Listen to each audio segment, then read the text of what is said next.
Hello and welcome back to another video. Today we're taking a break from league guides and online career mode, and I'm going to be telling you about a team that I think you should consider next time you do a FIFA career mode. Now, you can probably tell from the title and the thumbnail, this is Torino in Italy. So why are Torino so good? Why are they such an interesting team? Well, it's mainly about their history. Torino were founded back in 1906, and they're one of the most successful teams in Italy.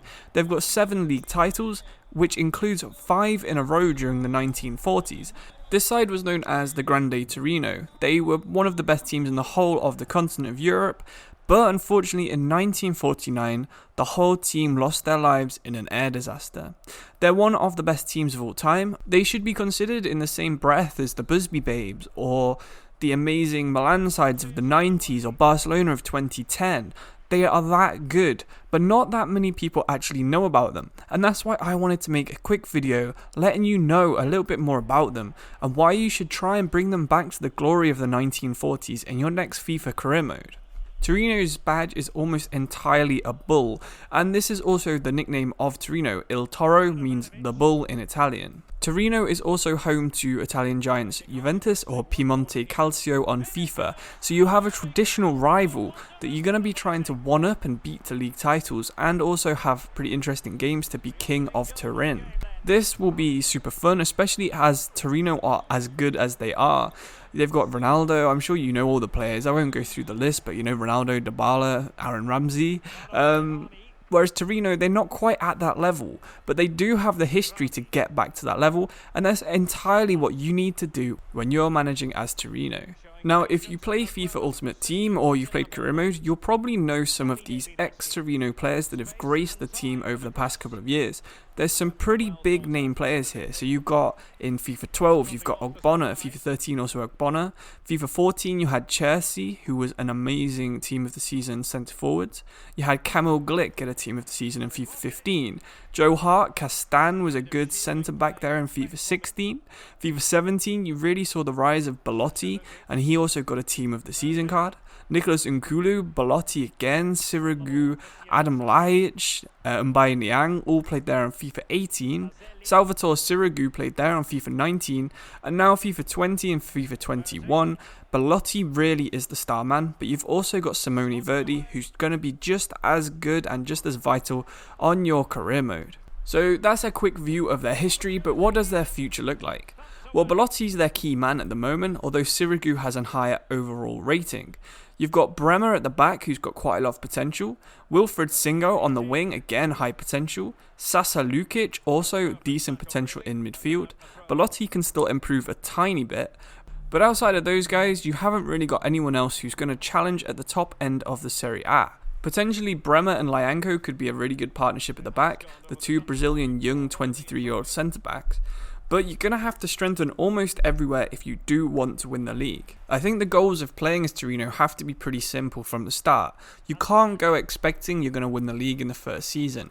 Instead, you need to start looking at keeping your best players, investing for the future with your youth academy. And I mean, Torino do have a lot of youth players out on loan, so there's going to be some potential there. But, you know, keep your youth academy going strong, and eventually you might make it into Europe and then be in a position to strengthen even more quickly.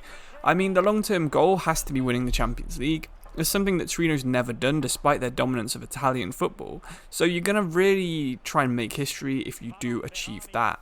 Within 10 seasons, I mean, you probably should be winning the Champions League pretty much every season, so 10 seasons is the goal to get there. You're going to have to try and make sure you've always got a new player ready, because despite them being a pretty big name historically, Torino don't have the best domestic prestige.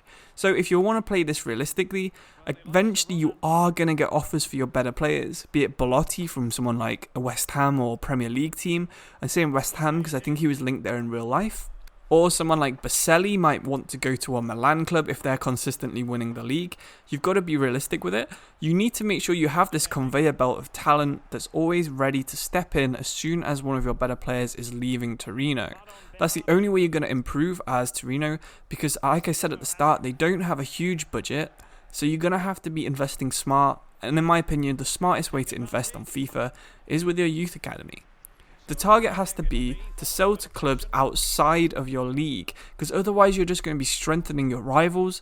And I mean, Torino in real life, they do try and sell outside of their league wherever possible.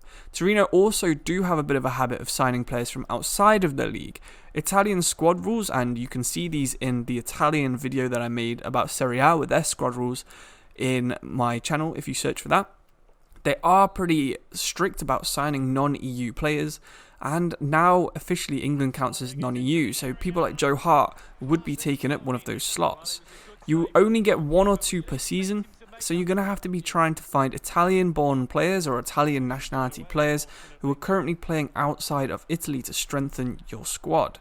I mean, eventually you could get people like Marco Verratti, for example, Lionel Messi. They're Italian, so you're going to have some really good talent. I'm not saying you should go for a Verratti or a Messi. You're probably never going to get them.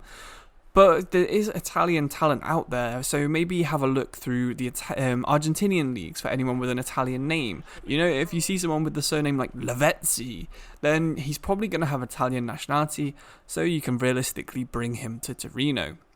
Another thing that Torino like to do is make a profit. I mean, what business doesn't, and what football club wouldn't like to make a profit if they can? So that's another goal that you should be doing every single season.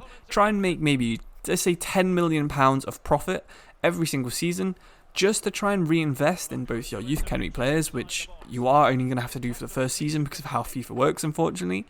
But you're going to have this constant income coming in, and you're going to be able to sign bigger contracts, spend more on transfer fees. Eventually, you'll be able to actually offer your best players better contracts so that they're not wanting to leave to go to these other clubs. And that's the way you're going to get Torino back to the top of Italian football. Some of the clubs that you could maybe consider signing players from are the ones that Torino are currently brothered or twinned with, such as Fiorentina, which is because of an anti-Juventus sentiment. You've got Corinthians from them touring South America back in the 1900s. River Plate are another club that have a strong link to Torino. But you're going to want to avoid signing players from Sampdoria, Piacenza, Verona, Lazio, Perugia, Internazionale Atalanta, Tonana and Ancona. So that's quite a long list of teams that like and dislike Torino. But your only goal is to not make friends, is to try and win things. So good luck with this challenge if you decide to do it. Do let us know in the comments how you get on. If you're maybe a Torino fan, or maybe you're a fan of one of their rivals, let me know why Torino would be a good or a bad career mode. Because I'm sure you guys know a lot more about Torino if you're from Italy or from Turin than I do, just trying to research this video. So if you want to share that knowledge around, please make sure you do. Or, send it to us on Discord, which has recently been revamped. So check that out in the description too. I'm going to say thank you for watching.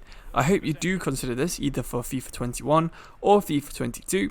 And I will see you in the next video very soon. Thank you very much and goodbye.